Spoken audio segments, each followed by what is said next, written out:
If there's one genre that could really use remaking, it's the tower defense genre. I remember loving some of these as a kid, but over time, tower defense games got really repetitive and all started doing the same thing. These days, you basically have like Bloons TD, and that's it. So, what if we were to flip the paradigm and put you as the minion? Now I know, when it comes to me, I'm a leader. I ain't no minion, But maybe I could play one in a video game. So we're gonna check out this video and see what it would look like for you to be a minion in a tower defense game. Let's go. I'm making a...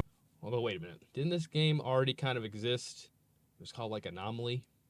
I'm making a multiplayer tower defense game where one player is a huge guy towering over the map, placing towers, whilst the other players have to dodge machine guns, black holes, lasers, and even rising sea levels, whilst upgrading their player to be more and more powerful. As you may know, me and the Bloons tower defense YouTuber Tutti have been working together recently. Not too long ago, That right there was real footage of me in college trying to work with the other computer science students on a project. Not too long ago, we got the idea to make a proper Steam game together. Here's the start of the... Not many people know this, but not many people know this, but in Unity, if you want to get a frame boost, you just put in the name of the platform you're making the game for as the project title. So, Steam game. Of the process. I started with the character, and because this game will be on Steam in the future, I have to buy one or make one all by myself, which is why I'm currently procrastinating looking up how to make chicken shawarma at home. It wasn't too bad in the end. I found this great video which made it a lot easier. Look at this boy. He's perfect. I want the characters in this game to be floppy. Similar to Fall Guys or Human Fall Flat, which I've made in the past, but when I did it here, the character just kinda dissolved. This type of movement is called physics-based movement. A solid few days of crying later, I had this physics-based movement, which means we can now bully our character and I think that is a very accurate way of describing how it works to develop physics-based anything in Unity.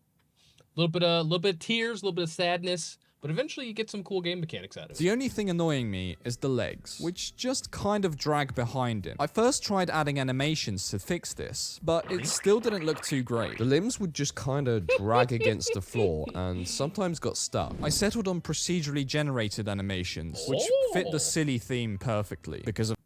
That does look very silly, but... I settled on procedurally generated animations, which fit the silly theme perfectly. At least the feet actually hit the ground, which is better than a lot of people trying to make walking in Unity. And if you think this looks bad, this is what it looked like before. It works by locking the legs to the floor, and when they get too far from an invisible target, it moves one of them. The code is pretty nice and neat, right?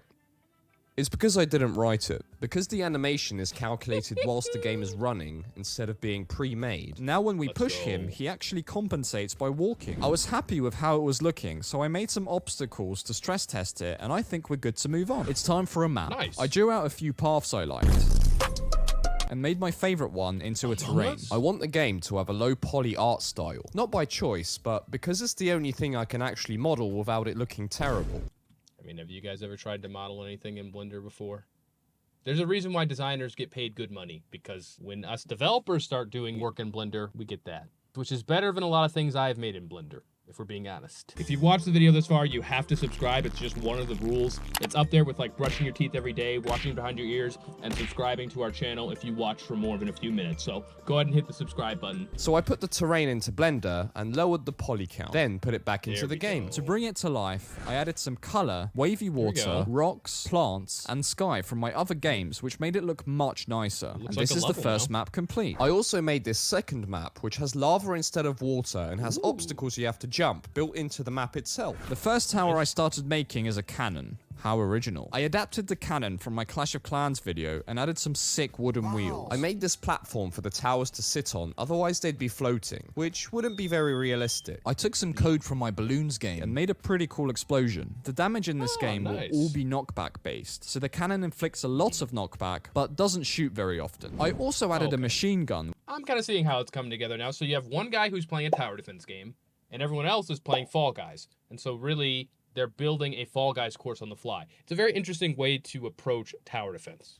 which is the complete opposite of the cannon. And the sweeper thingy that gets placed on the track, which sometimes doesn't do very much and just kind of makes the player flop underneath it, and sometimes launches you into the stratosphere. And of course, if you get knocked off the track, the player dies. I decided to take a break from all that and added multiplayer. Because this is going to be a Steam game, I had to learn Steam's networking. One eternity later. We have the exact same thing as before, but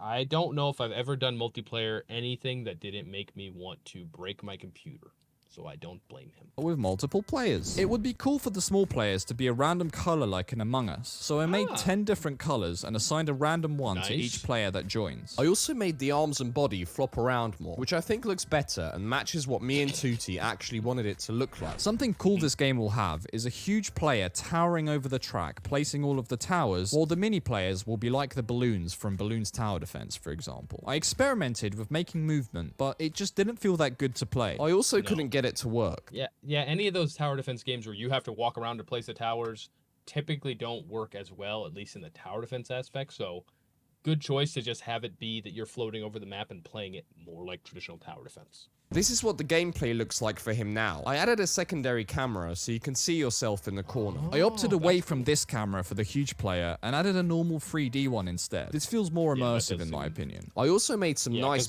and added a normal 3D see yourself in. Yeah, because like this looks like you're playing in a different game almost, whereas this one looks like it's going to be a lot more natural when there are players running around on the board. I also made some nice buttons for placing the towers instead of whatever this was. I think he turned out pretty well. Since all of the damage is knockback based, it means the big player will have to choose very carefully where to place the towers. If they place them in a bad location, it can actually end up helping the smaller players. To add more life to the game, I added some beach ambience, steps, and various other sounds. I also made some particle effects and sounds when a player completes the level and when they die. This game, like most tower defense games, will have a round. When one starts, instead of just having a text appear suddenly, like an amateur, I downloaded something called a tweening library, which lets you make simple animations like this. That really sounded like an advert. Throughout the round, the water level will rise. At the end of any round, any remaining small players will be killed by the water. This way, we don't need to have an ugly timer in the corner of the screen, and it brings awareness to real-world events. I am under the water. Please help me. In between rounds, players will go into this safe zone where they'll be able to buy upgrades and watch the lesser mini players still struggle to complete the level. So yeah, what kind of upgrades are we talking about? Is it going to be, my guess is this is all knockback resistance since you don't take any damage? Maybe speed boost? I also added a score system, so when a mini player dies, one life gets taken away from the mini players, and when a mini player completes a level, the huge player will lose a life. It's time for the sponsor, this game. Go wishlist it on Steam, or I will be mad. Link in description. I decided to add a black hole tower. I followed a tutorial to make this cool effect, and made the player get sucked in if they get too close. That's a It's cool not tower. that strong on its own, but it's pretty good when paired with another tower like this. I'm really liking his approach to this because, again, changing the paradigm away from damage, this kind of tower doesn't really make much sense in most tower defense games. But because it's all based on falling off the map, you can do a lot of very different things when approaching the towers. The mini player still needs some upgrades. So I proceeded to make a 3D model for every single upgrade. The upgrades are split into a speed tree, utility tree, and tank tree. They're unlocked in a similar way to Skyrim skills. The tank tree has shields which get progressively more powerful. Then the tree splits and you can pick between a big powerful shield which only blocks from one direction, or a force field which has no weak spots but less health. In the future, I want to branch these out even further and have tons of options, but for now I'm gonna stop here. Some of the other upgrades include a spinny hat from the utility tree which lets you jump higher and fall slower, and rocket that's boots pretty which cool. speed you up a huge amount. On this stage, it doesn't seem like either one's going to be super useful, but if there were longer stages, it definitely seems like it would come in handy. I'm seeing a lot of potential here, a lot more potential than I was expecting. Combined, they actually let you jump over pretty big parts of the track. Dang. Another fun combo is a tanky build with metal boots which reduce knockback by half and the colossal shield. Oh, and the upgrade shop is manned by a guy named Joe. Don't with him. Shout out, He Joe. knows people. The huge player doesn't have any upgrades right now, so I made another 2 towers for each existing tower. You upgrade each basic tower to a silver, then a gold version. The next upgrade, you get greeted with a choice between 2 towers with a Yeah, I just wonder what's it called. We haven't covered, I guess, how you get the points, but yeah. A lovely pop-up animation from the tweening library. The machine gun can turn into a triple machine gun or a minigun. And the cannon can turn into a double cannon or a mega cannon. These will keep branching out, so the minigun will become 2 more towers. But for now, I'm also going to stop here. Another thing I added, just to show it off, which there'll also be much more of, is a laser eyes ability for the huge player, which they can buy at any point and shoot lasers which push players away violently for 3 seconds. Some other abilities we thought of is the huge player slapping the floor, causing an earthquake or tidal wave, or placing their hand in the track, temporarily blocking an escape path. Oh, and the game's going to be called Topple Tactics. Thanks, actually pretty ChatGPT. Topple Tactics really does make me think of like Fall Guys or Stumble Guys. Topple Tapic.